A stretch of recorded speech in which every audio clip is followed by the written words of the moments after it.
भगवान भक्त के अधीन है। भक्त के अधीन होकर के भगवान ने प्रहलाद जी की रक्षा के लिए नृसिंह अवतार लिया।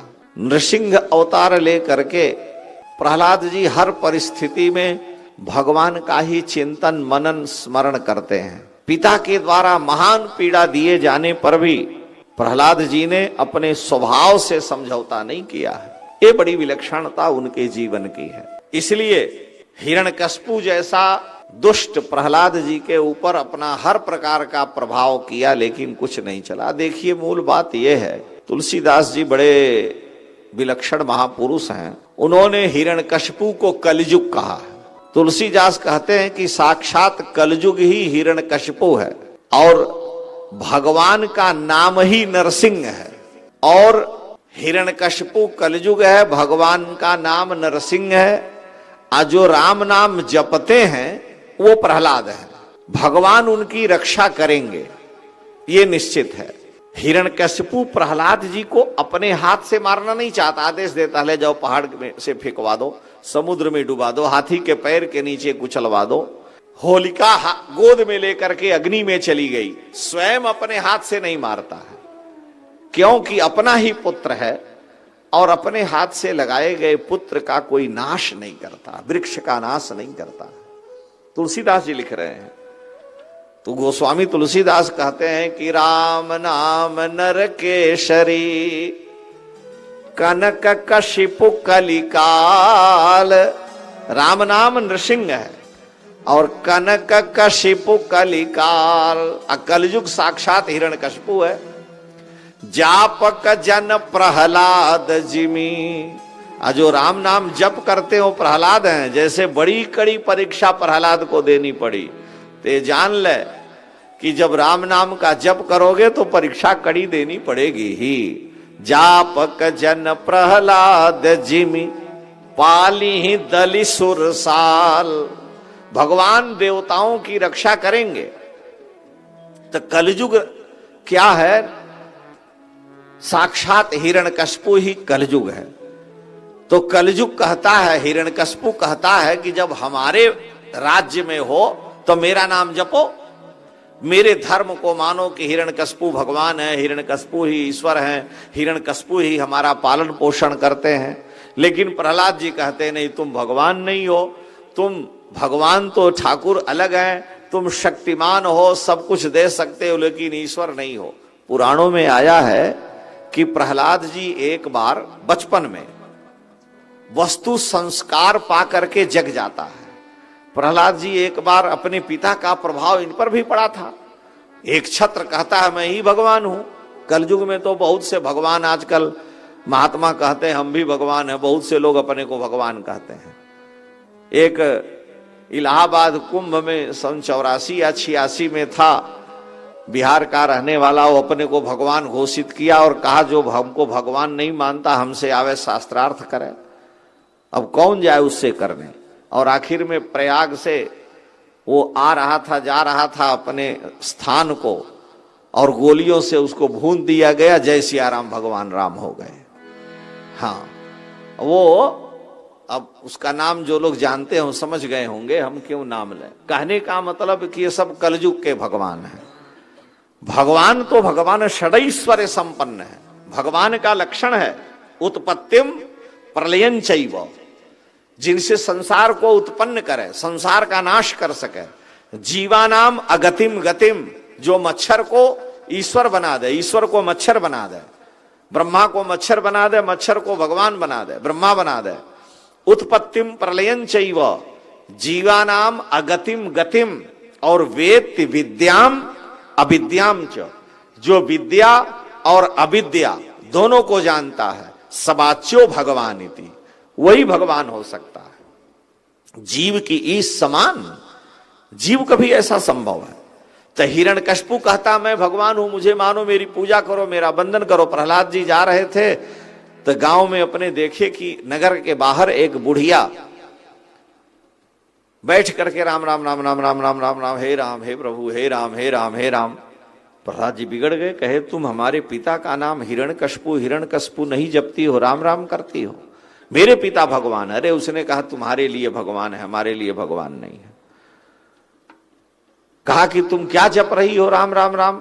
उसने कहा कि यही भगवान का नाम है और हमको अपने पूर्वजों से यही मिला है। प्रहलाद जी ने कहा क्यों जप रही हो। कहा क्या करें, अब अपराध बन गया, हम मिट्टी के जितने कुल्हड़ परई हैं उन सबको अपने आवा में लगाए पकाने के लिए, उसी में बिल्ली ने बच्चे दे दिए थे, हमें ध्यान नहीं था।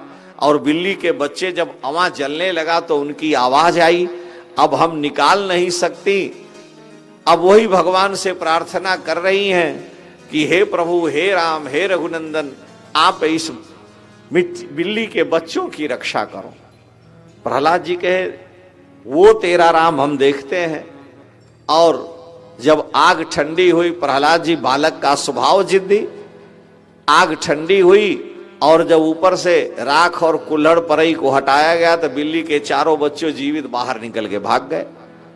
उसी समय उनका हृदय परिवर्तित हो गया और उन्होंने निर्णय कर लिया कि मेरे पिता भगवान नहीं है, हिरण्यकश्यपु भगवान हो नहीं सकता। और तुलसीदास कह रहे नहीं, कलयुग ही हिरण्यकश्यपु है। तो कलयुग भी यही कहता है कि कलयुग में तुम अगर राम राम कर रहे हो प्रहलाद बन के तो हम बहुत पीड़ा देंगे। हमारा धर्म अपनाओ, झूठा ही लेना, झूठा ही देना, झूठा ही भोजन, झूठ चबेना, एक कलयुग का धर्म है। कलयुग में तुम राम राम करोगे, पूजा पाठ करोगे तो रोग आदि व्याधि हर प्रकार का हम देंगे, जैसे प्रहलाद जी को हिरण्यकश्यपु पीड़ा देता है। लेकिन प्रहलाद जी टूटे नहीं, उन्हें दृढ़ विश्वास था भगवान राम नाम नरकेसरी हैं, नृसिंह हैं, कनक कशिप कलिकाल कलयुग कल हिरण्यकश्यपु है। लेकिन जो जापक जन प्रहलाद हैं, राम नाम जपने वाले, पाली दल सुरसाल, भगवान उनकी रक्षा करेंगे, देवताओं का रक्षण करेंगे। भक्त की, भगवान की भुजा और दृष्टि बड़ी लंबी है, वो अपने भक्त को हर तरह से संरक्षण देते हैं। लेकिन पहले परीक्षा लेते हैं। प्रहलाद जी को भी अग्नि में डालकर जाकर के परीक्षा देनी पड़ी। तो भगवान ने सतयुग में अपने भक्त, नंदीश्वर भगवान कह रहे हैं, प्रहलाद के लिए नृसिंह अवतार लिया, हिरण्यकश्यपु का संहार किया। लेकिन हिरण्यकश्यपु के मारने के बाद भी इनका क्रोध शांत नहीं हुआ। बड़ा उपद्रव, मानो असुरों का संहार करने लगे। अट्टहास करके भारी संख्या में जब वो संहार करने लगे तो बहुत से शिव जी के गण थे, वो आए वीरभद्र जी को लेकर के और नृसिंह भगवान से प्रार्थना किए कि आप शांत हो जाएं। वीरभद्र के गण इधर उधर उछल रहे थे। नरसिंह भगवान को देखा वीरभद्र जी ने, उनके गणों ने असुरों को मारते हैं और उनको मार करके अपने पैरों से भगवान उठा के फेंक रहे हैं। तो हिरण्यकश्यपु के लिए तो मार करके उसका काम तमाम किया, प्रहलाद जी की रक्षा की, लेकिन अन्य असुर मारे जा रहे हैं। तो मत प्रसादेन सकलम अभयम ही प्रवर्तते। उस समय भगवान नृसिंह के व्यवहार से वीरभद्र जी बड़े नाराज हुए। उन्होंने शांत करना चाहा, लेकिन वो नहीं माने। शिव जी के गणों ने प्रार्थना की तो उस समय भगवान शिव के संकल्प से, उनकी इच्छा से नृसिंह भगवान को शांत करने के लिए देखते ही देखते भगवान ने शरभ अवतार लिया है। श्री शरभ भगवान की। दक्षिण भारत में आप जाएंगे तो भगवान विष्णु के मंदिरों के सामने, बालाजी में भी कई जगह भगवान का शरभ अवतार विग्रह मिलता है। शरभ अवतार, शरभ अवतार में उनको हजारों भुजाएं हैं, जटाएं हैं, सिर पर ललाट में चंद्रमा है और बड़ा उग्र रूप है। उनके दो पक्षी हैं और उस पक्षी में उनके दांत बड़े तीक्ष्ण हैं, बड़ा भयंकर रूप है, नीलकंठ है, चार भुजाएं हैं, अग्नि के समान तेजस्वी हैं, मेघ के समान गंभीर वाणी करते हैं, दाढ़ें बड़ी मजबूत हैं और उनका क्रोध उनकी आंखों से मानो ज्वाला प्रकट हो रही हो, ऐसा दृश्य है। और कृत्याग्नि के समान जान पड़ते हैं, उनके दांत और अधरोष्ठ फड़क रहे होते हैं। ये भगवान का शरभ अवतार है। तो सिंह शरभ से ही डरता है। शरभ और सिंह के युद्ध में शरभ के आगे सिंह की नहीं चलती। तो नृसिंह भगवान जब आए तो उन्होंने बड़े भयंकर रूप में भूत भावन भगवान शिव को शरभ अवतार लेते हुए जब देखा, तो उसी समय नृसिंह भगवान के सामने जब वो प्रकट हुए तो बिभ्रत धाम सहस्रांशो अधः खद्योत विभ्रमम। तो तुरंत नृसिंह भगवान सावधान हो गए।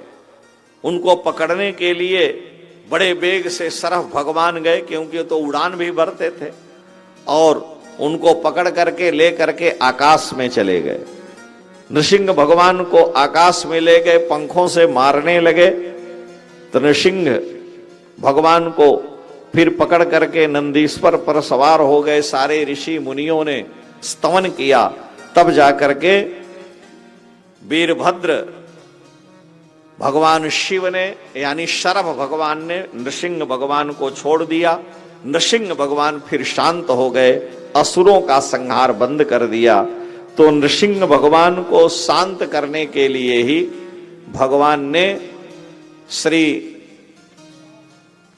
शिव जी ने शरभ अवतार लिया है।